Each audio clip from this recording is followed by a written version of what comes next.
श्री स्वामी समर्थ सगळ्यांना. आजचा माझा पहिला ब्लॉग आहे. आपल्या चॅनलवर सगळ्यांचं स्वागत आहे. आजच्या दिवसात सुरुवात छान अशा वातावरणापासून. वातावरण मस्त आहे ना. सध्या पावसाळ्याचे दिवस आहेत, कारण त्यामुळे सर्वत्र हिरवळ पसरलेली आहे. तर बघा, मधीच कसा चिमण्यांचा चिवचिवाट ऐकू येतो, तर खरंच खूप सुंदर वाटतो ना हा चिमण्यांचा चिवचिवाट.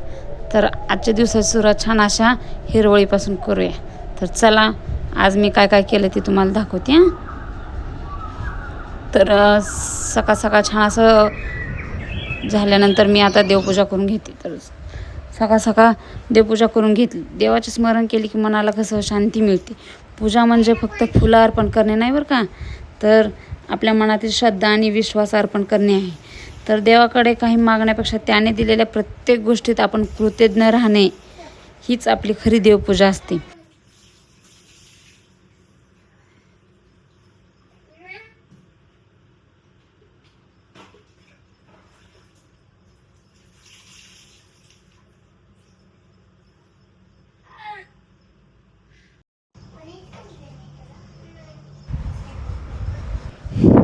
तर आता छान अशी फुलं ठेवून घेतली आहेत. बघा किती छान वाटतं, मन प्रसन्न होतं ना फुलं देवाला ठेवलेली पाहून.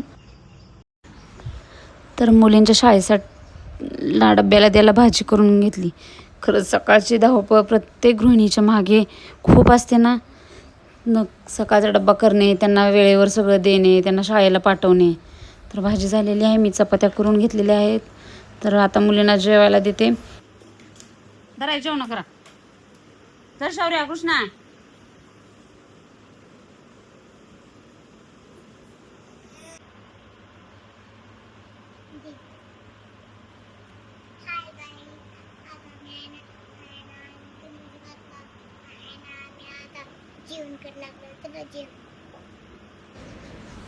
तर कृष्णाईला व्हिडिओमध्ये बोलायची, व्हिडिओ काढायची खरंच खूप आवड आहे बरं का.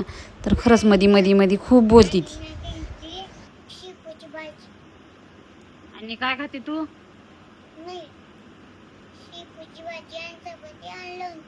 Very good. चला तर तुम्ही जेव्हा तर आया डब्बा ती भरते हा तुमचा. हाय गाईज, आता मी जेवण केलं. माझा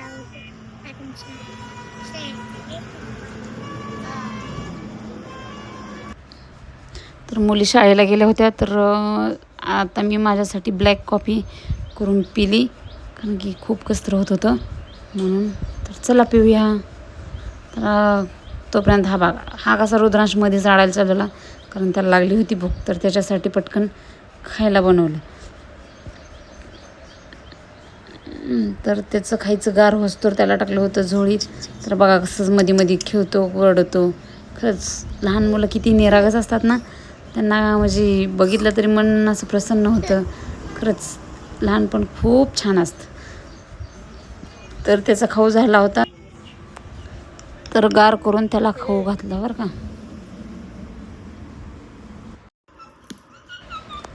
तर कृष्णाची शाळा लवकरच सुटती, दुपारीच ती शाळेतून येते. तर शाळेतून आली की अशा रुद्रांसोबत खेळती. खरंच ह्या दोघांचं ना खूप चाललेलं असते सारखं काय ना काय करणं. खरंच खेळण्यात कसा वेळ जातो ना पण कळतच नाही. पण त्या खेळाबरोबर खरंच खूप सुंदर आठवणी तयार होतात. आजचा क्षण जपावा, कारण बालपण पुन्हा कधीच परत येत नाही. मुलं खरंच खूप लवकर मोठी होतात हां. त्यांचं ते निरागस हसणं, त्यांना खेळ म्हणजे त्यांची नवीन नवीन मुवमेंट करणं खूप छान वाटतं ते. खेळण्यात गेलेलं बालपण आणि सोबत असलेलं बहीण भावांचं नातं खरंच आयुष्यातील खूप सुंदर आठवण असते. त्यामुळे खरंच बालपण क्षणोक्षणी जगावं, इतकं छान असतं बालपण.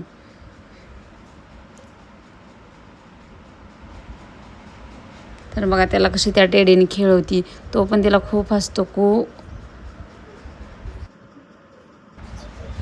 त्या दोघांची अशीच मस्ती चाललेली असते नेहमीच.